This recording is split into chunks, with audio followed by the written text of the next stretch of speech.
Hello, my friends, and welcome back.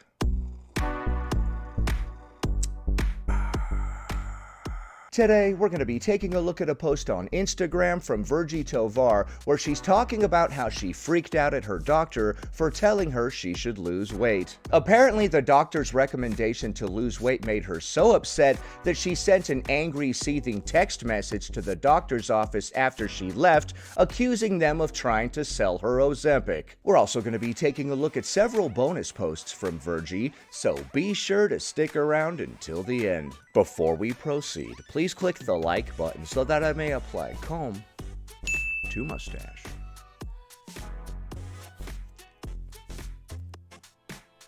Today, you body checked me constantly during the appointment and made recommendations that you yourself admitted do not work, telling fat patients to lose weight and that leading to a massive delay in care. As a result of your stigmatizing behavior, I find myself in the stressful position of questioning your recommendation to wait 6 months because it's unclear to me if this recommendation was made with the ultimate hope of pushing me or corralling me into going on Ozempic without even screening me for eating problems. Okay, as we know, Virgie has been on a quest against Ozempic. She's been speaking out constantly against Ozempic and GLP-1s. There are countless posts about this topic on her page. Much of my weight gain occurred after developing problems with eating as a result of being encouraged to lose weight by doctors in childhood. I presume your other fat patients delayed care and worsened their own health due to being treated the way I was. You can change this outcome by taking responsibility for your bias.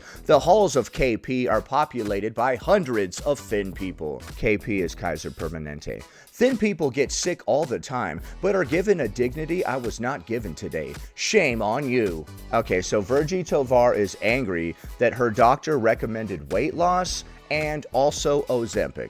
I can't believe your doctor had the audacity, strike that, the gall, to recommend Ozempic to you. Don't they know who you are? Okay, so I don't see the issue with the doctor recommending weight loss to us or medications that help with that, such as Ozempic or other GLP-1s. Is the thing that we're going to the doctor for related to our weight? Are we there for conditions related to our weight, and then we're getting angry when the doctor recommends weight loss? Update. After sending this message, I called KP and left a detailed message. That's Kaiser Permanente once again. I filled out the post-appointment questionnaire in detail, and I pinged my fat-positive doc and asked for a referral to a more health-at-every-size aligned specialist. New appointment made. Okay, so we decided not to go to that doctor because they recommended weight loss, and instead we're going to go to a more health-at-every-size aligned specialist. Well, you said you had problems around eating a moment ago. Why would you go to a health at every size specialist? Wouldn't they just encourage people to be too extreme on either end of the spectrum, right? They're like, there's health at every single size. You could be very, very thin or very, very large. Like, it sounds like that's not a very good doctor. It's 3:50 a.m. and I can't sleep because I can't stop ruminating on a fat-phobic medical appointment I had today at Kaiser Permanente. It's 3:50 a.m. and I am sending a note to the doctor because I will not absorb the impact of her fat phobia in silence. Okay, so you stayed up until 3:50 a.m. to write this letter, or this is keeping you up at night or something because the doctor said that all of your weight-related conditions could be solved by weight loss or whatever they said. I hadn't worked with this doctor before, and in the appointment I attempted to have a conversation about health at every size and weight neutrality after she 1. Body checked me a handful of times, 2. began telling me I should go on Ozempic without even asking me about my eating history, and 3. outright sharing that her weight loss advice had led to significant delays in care in other higher weight patients. Okay, so the doctor has made other people lose weight before she would give them whatever type of treatment. I believe Virgie is talking about the fact that a doctor will make you lose weight before you get certain procedures like a knee replacement, or if you want to get gastric bypass surgery, you have to lose a little bit of weight before that to show that you can stick to it. I believe that's the delay in care that she's referring to. My attempt was met with annoyance and condescension. What does that even mean? And then, I'm not trying to turn you into some super skinny person. When I asked her if there were absolutely any behaviors I could change that didn't involve weight loss or Ozempic, which I consider to be a pretty severe nuclear option with serious potential long-term implications, she replied no. She recommended we adopt a wait-and-see approach, which I find myself unable to trust. Okay, well, what are we at the doctor for? Are the things that we're there for related to our weight, so therefore their recommendations actually make sense? My thoughts now, over 12 hours since the appointment ended, are jumping from anger to why didn't I end the appointment, to why didn't I look her up before the appointment, to now I have to find and pay for a second opinion because I don't actually think I was given sound medical advice, to are her other fat patients okay? Probably not. This is what weight stigma does. It creates stress. It creates expense. It leads to sleepless nights and delays in care, which lead to worse health outcomes, which fat patients are then blamed for. Okay, so Virgie Tovar says that her doctor recommending her to lose weight is going to result in worse health outcomes, which she will then be blamed for. Okay, but why are we at the doctor's office? And why are we constantly so angry at Ozempic and GLP-1s in general? Virgie's been on quite the quest against GLP-1s. I don't understand why so many people go to the doctor's office just to argue with the doctor. I came here for your advice because I have whatever type of ailments. Why am I arguing with you? I don't know. Did we go to the doctor's office for a completely unrelated thing, or are our symptoms related to our weight? If we went there for a broken arm and they recommend weight loss, that doesn't make a whole lot of sense. But if we went there with fatigue, back pain, knee pain, etc., and they recommend weight loss, that just makes sense. So I think we need a little more context. We need to know why Virgie was there to begin with. Virgie says she has some sort of problems around eating and food, and being recommended Ozempic could trigger her to start going back down that path again. Which is why we're going to take a look at this slide. Eating in the Ozempic era. As of a few months ago, food has begun to taste exceptionally delicious. Are my taste buds rebelling against our anti-food culture? For my latest essay on Substack, for the past few months, food has tasted better than ever, and I don't exactly know why. Is it being in my 40s? Is it perimenopause when, according to some scientific research, progesterone and estrogen fluctuate and lead to changes in taste? Or are my taste buds, my body, rebelling against the Ozempic era? Link in bio. Okay, so before she said that she had problems around eating, but here she says, for the past few months, food has never tasted better. Okay, so Ozempic might trigger her, but talking about bow buttons, or whatever the heck that was, will not. Okay, here's another post about food. We just got back from New Orleans, and I'm still dreaming of the full-body experience of digging through a bag of crawfish boil like an unhinged raccoon while sitting on a stoop as the sun set. Okay. My nose was running from the heat of the Creole spices. Okay, so do you really have issues around eating or whatever, like you said a moment ago? You said that the doctor should not have recommended Ozempic to you because you have issues around eating, but you have several posts talking about how much you love food and how delicious it is and everything. So my taste buds were going wild from how unbelievably delicious, sweet, and tender the crawfish was. Juices were dripping all over my hands, my clothes, leaving glorious stains that would be the problem for another day. I felt the garlic butter drip, drip, drip, leaving a sheen on my open-toe shoes, sliding between my toes. Oh. Ew.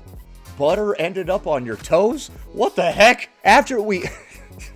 What's happening? After we ate, we went back to our hotel, and while I took a shower, the skin on my right hand felt like it was on fire, and I realized it was from the tiny cuts I'd gotten from ravaging these little crustaceans. The miniature teeth on the claws still very much alive.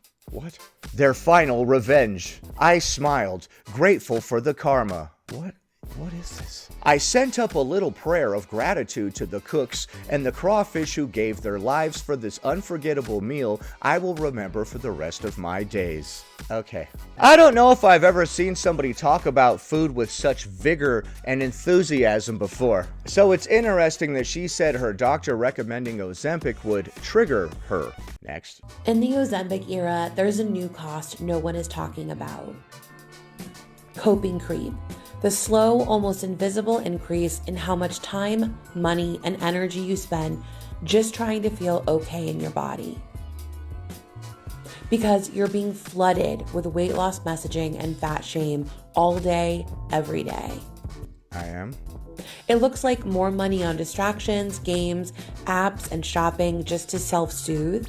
Because Ozempic exists, I'm spending more money on distractions such as games, apps, and shopping just to help me self-soothe. Really? Because all of the weight loss messaging from the Ozempic ads is sending me spiraling? Are you sure? Why? Are you experiencing coping creep? No. If people want to use Ozempic and lose weight, I don't care. That's not sending me spiraling. It looks like more time scrolling, numbing out, avoiding your body. I have been avoiding my body. Sometimes when I go to the bathroom, I don't even take my body with me. I leave it in the other room. I've been avoiding it. Sometimes when I go out, I leave my body at home because I'm trying to avoid it at all costs. Can we avoid our body when it's attached to our head? I don't know. Wherever I go, there it is, you know?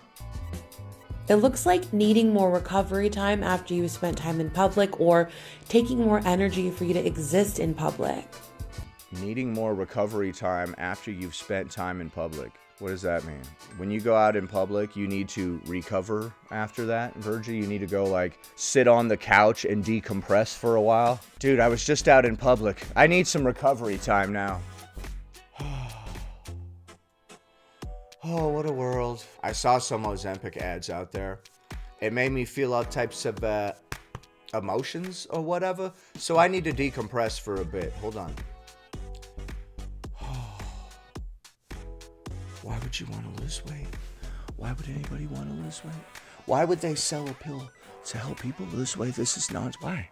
Why would they do that? I don't get it. Okay, I think I've decompressed enough. After you've spent time in public or taking more energy for you to exist in public. So because Ozempic exists and there are ads for it, it's taking me more energy to exist in public. What does that mean? What? It's not requiring more energy from me to exist in public because I saw an Ozempic ad. It looks like more emotional labor trying to undo the impacts of messaging you didn't consent to in the first place, like anger, shame, and eating relapse. This is a cultural tax fat people are being forced to pay. It's a fat tax. A fat tax. Nobody is making you feel any of these negative emotions. If you feel negative emotions just because other people want to lose weight, that says a lot about you and where you're at mentally. It doesn't say anything about them or the system or the culture or anything like that. It says something about the person having an emotional response to it. It's okay that other people want to lose weight. We don't have to if we don't want to. If it makes us feel upset to see other people lose weight, yet we say that we don't want to, that doesn't really make any sense. If we actually are happy where we're at, then we will not care what anybody else is doing with their body. An unnecessary expense that only people affected by weight stigma have to pay. I'm not sure what we're talking about. This post is about Ozempic existing and making us feel bad because it exists. That's not fair. So if you've been thinking, why am I spending more? Why am I so tired? Why is this thing that used to be easier taking so much effort? You're adapting to a high stigma environment. What? Why am I tired? It's because of all the stigma? Because other people lost weight? What? And paying dearly for it. This 100% is not your fault, but it's real. And this tax compounds the effects of the wage gap that fat people already face. Okay, so if you're feeling stressed out and all of these other negative emotions that she said, it's because of all the stigma because a bunch of people are losing weight using Ozempic. Like I said, if you have a bunch of negative emotions because you see other people lose weight, or just hearing about a weight loss medication makes you start to have a bunch of negative emotions, that's because you have emotional problems around this topic. If we were really happy where we're at, it wouldn't send us spiraling to see other people lose weight. She's like, have you been feeling more tired, stressed out, this, that, and the other thing, like all of the things that could be attributed to obesity? It's actually the stigma. It's the stigma from weight loss that's causing all of these. He's like, have you been experiencing back pain, knee pain, fatigue? It's the stigma. Yeah, no, I'm sure it is. I'm sure it's the stigma. Next. Reframe. Body acceptance and health at every size don't need to be the 100% perfect answer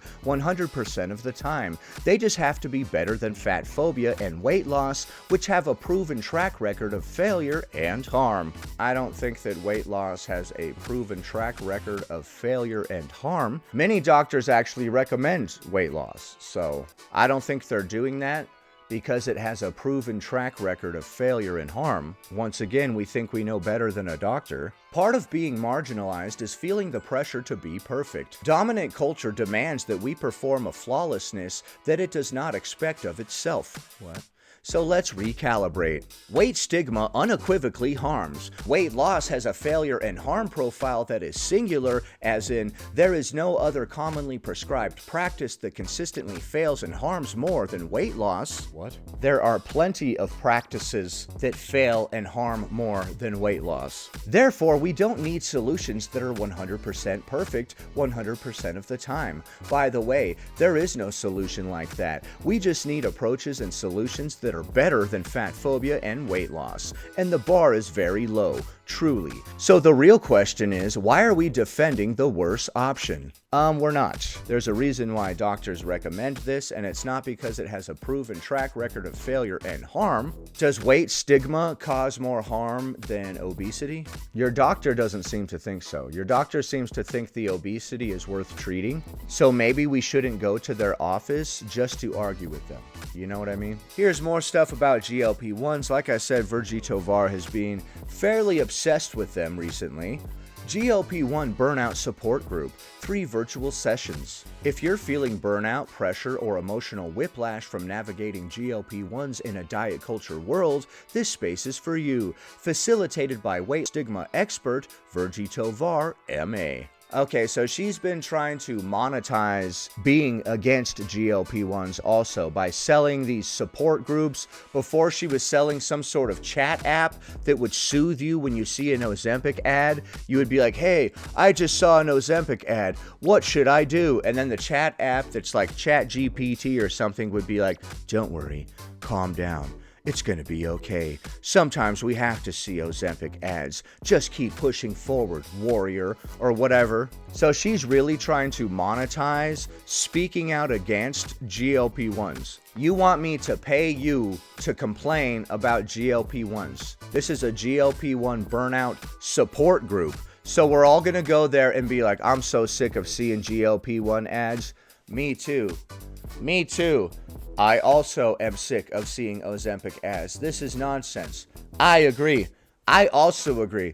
This is good. I'm glad we're all on the same page. That's what we're gonna do, and I need to pay you for this. I've been hearing from so many people lately who feel overwhelmed by GLP-1s. Have you? Are you sure? I've never met one person, besides you, although we haven't met, who is this offended by GLP-1s. I have never seen anybody get overwhelmed by seeing ads for them or anything like that. The average person, if they see an ad for a GLP-1, but they don't want to buy a GLP-1, they just ignore it. You know, it's not sending them spiraling. Overwhelmed by GLP-1s and everything around them. Pressure, fat shame, guilt, and confusion. There aren't many spaces to talk about that honestly, so I created one. May 9th, 16th, and 23rd, 10 a.m. to 12 p.m. Pacific Time, 1 to 3 p.m. Eastern Time, 100% virtual. Max 15 participants, link in bio. This is a small support group for people navigating GLP-1 fatigue or burnout. This group will be facilitated through a fat-affirming weight stigma lens that prioritizes the demonstrated history of risk and harm associated with intentional weight loss, including GLP-1s. Link in bio. $69 for all 3 virtual sessions. $69? Oh my goodness. $69 for all 3 virtual sessions, facilitated by me, a weight stigma expert with an MA, not a medical doctor or mental health professional. Okay. Activities will include journaling, personal sharing, tool development, easy homework. Okay. Okay, and we're gonna wrap up the video right there. As we can see, Virgie Tovar continues to speak out against GLP-1s, and she was very upset when her doctor had the audacity, strike that, the gall, to recommend one to her. Virgie must have been like, dude, have you seen my Instagram? Every other post is about how GLP-1s are nonsense. What are you doing recommending one to me? That's funny to send an angry, seething text message to your doctor, and at the bottom you end it with, shame on you. Because they recommended you to lose weight. Probably in relation to whatever symptoms you were there for, right? I'm not sure why so many people think they know better than a doctor and go to the doctor's office just to argue with them in their recommendations. We're going there to just hear the things we want to hear, and anytime they bring up something we don't want to talk about, we just shut down. Like, it was fine when the doctor was talking about my checkup and everything, but when they brought up the fact that I should probably quit smoking, that's when I said, I've had enough, doc. If you go to a doctor, you're going there for their advice, and they're obviously going to bring up things that you're doing that are not good for your health. I'm not sure why we were at the doctor's office to begin with, but if we were there for conditions related to our weight, that makes this even more ridiculous. So what do you think of the clips that we just saw? Leave a comment below. Happy Friday, everybody. I hope you have a great weekend. Anyway, that about does it. Thanks for watching, commenting, liking, and subscribing, and I'll see you in the next one.